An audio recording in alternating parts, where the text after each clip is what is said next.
So can you tell us why what happened in Maidan Square is so important, and what you allege happened, and how that differs from the official story? Yes, and I published this already in peer-reviewed journal articles. I had 2 peer-reviewed journal articles published on this research, and I have also a new article, peer-reviewed journal article, which is now in final stages.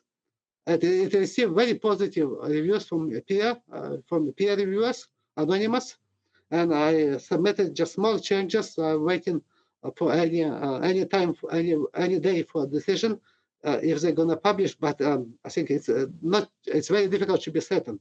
But based on my research, I think evidence is beyond any reasonable doubt. I think this is the case when there is no even debate, because evidence is so clear that this massacre was not conducted by snipers. For people who are watching who don't know what the massacre is, can you just set up what's happening at this point?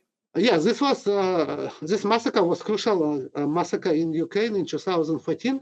In February of 2014, during Euromaidan mass protests in Kyiv and in Ukraine, which became protests against the Yanukovych government, which was pro-Russian government in Ukraine.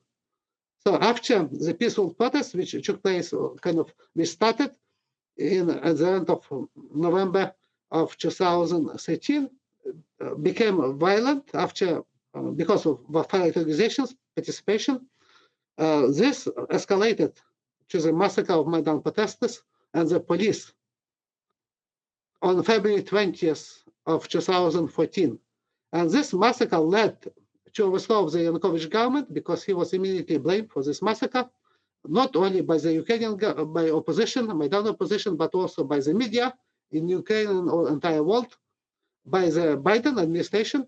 And Biden, in his memoirs, he said that he called Yanukovych on the day of the massacre and blamed him for this massacre, and told Yanukovych that basically he have to leave not only his presidency, but also have to leave Ukraine. And for this reason, Yanukovych fled, because he also was subjected to assassination attempt, and this led to a change of the government, and this massacre basically escalated to Russian annexation of Crimea, and in retaliation for this, and also to civil war in Donbass, in eastern Ukraine. So there's the massacre. The massacre leads to overthrow of Yanukovych government. Right, the overthrow of Yanukovych's government, and then that leads to Russia, basically to Russia annexing Crimea region of southern Ukraine, which was pro-Russian region and a separatist region of Russian Ukraine. And that's in part because they imposed or they passed some anti-Russian language laws under the post-Yanukovych government? Yes, but I think most important it was because of the change of the government, because this led to the government, which was again anti-Russian government, right? And pro-Western government. It defeated, right? So the pro-Russian in quotes guy leaves, the pro-Western guy comes in, and then Putin annexes Crimea. I think this is also very important because Crimea was populated by ethnic Russians. So right. They were also like supporting Russian for a long time. And in Crimea, there was basically separatist rebellion against Ukrainian government, new Maidan government, which was supported by Russia, and which escalated to civil war in Donbass. And then the Maidan massacre happens, and what makes you even look into it? Because I specialize in conflicts and political violence, so I was watching Maidan from the start, and I was doing this research, and I wrote first article about Maidan on December 2nd in Open Democracy, which is a British publication. And I wrote that this became very dangerous for Ukraine, because if Maidan become violent, either by opposition, specifically by far-right, or by the government, Yanukovych government, this can lead to breakup of Ukraine, similarly to what happened to Moldova, or it can lead to civil war as well, which happened in Moldova. So this was clear for me. This was a very important development already since this Maidan started, and specifically violence started. Because in contrast to previous Maidan in 2004, this became violent and very led by far-right. So that's why I was very kind of eager to research this. I had to watch basically then day and night, all the streams from Kiev, from the Maidan.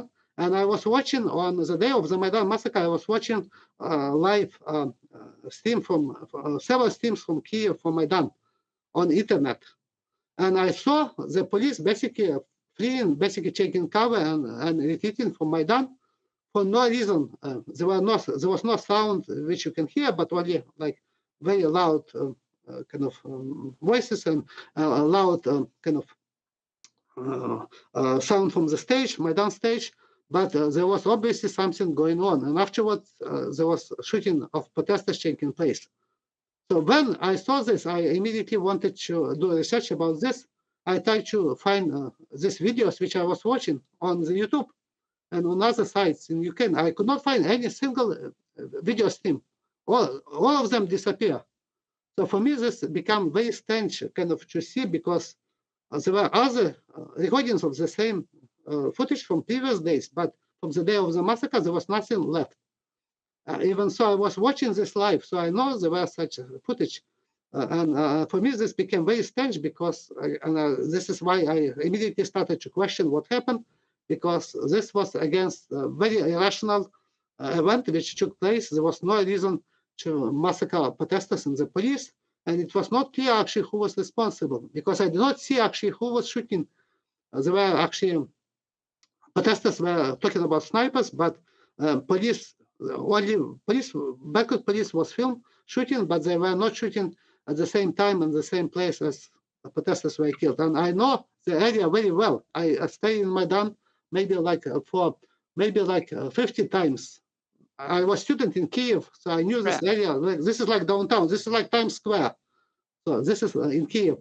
So this is like the very center of Kiev. There are like I live in Hotel Ukraina, which was actually location of the snipers and which was main place of the massacre taking place. I had my university first day of my university. There was an induction into students, which was held in a nearby Zhovtnevy Palace, which became another location of snipers on Maidan. And I stayed in a hotel Kozatsky, which was again on Maidan, which was again another location of snipers. There is also like a main post office, which I used many times. So I knew the area like very well. And for me, this was immediately clear that something was very strange.